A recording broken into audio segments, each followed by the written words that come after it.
Cooperative state के chairman विजय कपूर की अध्यक्षता में उद्यमियों की समस्याओं को लेकर प्रेस वार्ता की गई। कानपुर के दादानगर स्थित कोऑपरेटिव स्टेट सभागार में चेयरमैन विजय कपूर की अध्यक्षता में उद्यमियों की प्रेस कॉन्फ्रेंस का आयोजन किया गया, जिसमें उद्यमियों ने तेल व गैस संकट के कारण उद्योगों के सामने खड़ी जटिल समस्याओं एवं उनके संभावित समाधान पर अपने विचार रखे। चेयरमैन विजय कपूर ने कहा कि मध्य पूर्व के देशों में जारी युद्ध की विभीषिका के चलते आज पूरा विश्व संकट के दौर से गुजर रहा है और तेल व गैस आपूर्ति प्रभावित होने से भारत भी अछूता नहीं है। तेल और गैस की आपूर्ति में कमी तथा उनके मूल्यों में अप्रत्याशित वृद्धि के कारण इससे जुड़े सभी उत्पादों के दाम बढ़ गए हैं, जिसका सीधा असर आम जनता पर पड़ रहा है। तेल और गैस की अनुपलब्धता कमी के कारण उद्योग और रोजगार दोनों बुरी तरह प्रभावित हो रहे हैं।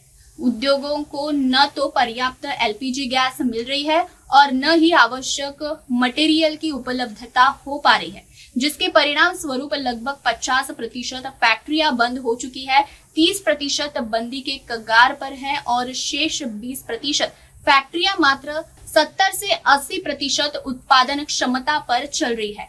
ऐसी स्थिति में उद्योग श्रमिकों को नियमित रोजगार व वेतन नहीं दे पा रहे हैं, बच्चे की फीस तक भरने में कठिनाई हो रही है और श्रमिक वर्ग के सामने आजीविका का गंभीर संकट उत्पन्न हो गया है। उन्होंने कहा कि एक तरफ हमारे यशस्वी प्रधानमंत्री देश को इस वैश्विक संकट से उबारने के लिए निरंतर प्रयासरत है और हमारे यशस्वी मुख्यमंत्री उद्योगों के पुनर्जीवन के लिए नई नई योजनाएं लागू कर रहे हैं। वहीं दूसरी तरफ विभिन्न विभागों ने हाउस टैक्स, वाटर टैक्स, बिजली बिल, जीएसटी आदि की वसूली के अपने लक्ष्यों को मार्च महीने में हर हाल में पूर्ण करने का दबाव बना रखा है। जब फैक्ट्रियां बंद हो रही हो, श्रमिकों को वेतन तक न मिल पा रहे हो और उनके सामने रोजी रोटी की समस्या खड़ी हो, तब इस प्रकार की वसूली की सख्ती नीति उद्योग और व्यापार के लिए अत्यंत चिंताजनक है। कुछ इसी प्रकार की नीति के तरह केस्को द्वारा इस प्रतिशत फ्यूल चार्ज बढ़ाया गया था। ऐसी परिस्थितियों में आवश्यक है कि सरकारी विभाग अपने मार्च महीने के वसूली लक्ष्यों को आगे की तिथि तक स्थगित करे, ताकि उद्योग व्यापार को संभलने का कुछ समय मिल सके। अन्यथा आदि उद्योगों का अस्तित्व ही समाप्त हो जाएगा तो देश और प्रदेश के लिए राजस्व आएगा कहां से। इन हालात में आम जनमानस में भय का माहौल है और कुछ तत्वों द्वारा की जा रही कालाबाजारी से समस्या और भी विकराल रूप ले रही है। उन्होंने शासन से आग्रह किया है कि उद्योगों के अस्तित्व को बचाने के लिए अवैध कालाबाजारी पर कड़ी रोक लगाई जाए, दोषियों के विरुद्ध सख्त कार्रवाई की जाए तथा उद्योगों के लिए विशेष राहत पैकेज की घोषणा की जाए, ताकि उद्योगों को पुनर्जीवन मिल सके और वे पूर्ववत देश की अर्थव्यवस्था में अपना सार्थक योगदान दे सके। उन्होंने बताया कि दादानगर औद्योगिक क्षेत्र में श्रमिकों के लिए सम्मानजनक दर पर मात्र 5 रुपए में भोजन की व्यवस्था की गई है तथा जिन श्रमिकों के पास भुगतान करने के लिए पैसे नहीं होते, उन्हें निःशुल्क भोजन कराया जा रहा है। इस व्यवस्था के अंतर्गत प्रतिदिन लगभग 800 से 1000 श्रमिकों के भोजन की समुचित व्यवस्था की जा रही है। अंत में चेयरमैन विजय कपूर ने ईश्वर से प्रार्थना की कि युद्ध में शामिल सभी देश विवेक व दूरदृष्टि और परिचय देते हुए शीघ्र अतिशीघ्र इस युद्ध को समाप्त करने पर सहमत हो, क्योंकि तभी पूरे विश्व का वास्तविक कल्याण संभव हो सके। इस प्रेस कॉन्फ्रेंस में चेयरमैन विजय कपूर के साथ प्रमुख रूप से बलराम नरूला, हरीश इसरानी, सुशील मोहन टकरू, संदीप मल्होत्रा, निखिल गुप्ता, एनके गुप्ता, रमेश गुलाटी, दिनेश कुशवाहा, अनूप कुशवाहा, अर्पित अवस्थी, अरुण जैन, श्यामलाल सहित अन्य मौजूद रहे।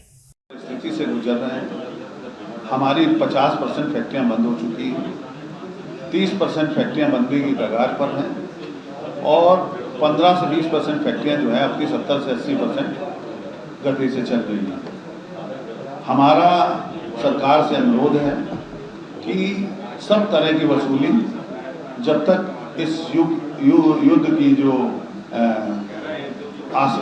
त्रासदी चल रही है, तब तक ये रोक दी जाए सारी वसूलियाँ, और ये जो मार्च के टारगेट हैं ये सारे ख़त्म कर दिए जाए। House tax, water tax, banking प्रणाली, इसके अलावा कैस्को को, जीएसटी को, सारी वसूलियाँ इस समय रोक देनी चाहिए। और सबसे बड़ी बात क्या है कि जब तक युद्ध चले तब तक किसी भी तरीके की कोई वसूली नहीं होनी चाहिए। उसके बाद 1 महीने का ग्रेस देकर तब रीस्ट्रक्चर करके हमारे ब्याज वगैरह जितने भी हैं सबको रीस्ट्रक्चर करके, बातचीत करके तब दोबारा जो है हम लोगों पर पेनाल्टी वगैरह लगाई जाए। मेरा ये निवेदन है कि अगर हम लोग 70 साल से आपका टैक्स दे रहे हैं, हर चीज़ को नियमानुसार आपका हाउस टैक्स दे रहे हैं, वाटर टैक्स दे रहे हैं, बिजली का बिल दे रहे हैं, जीएसटी दे रहे हैं, बैंकों के ब्याज दे रहे हैं, तो क्या इतनी बड़ी त्रासदी में हम लोगों को छूट नहीं दी जा सकती है क्या?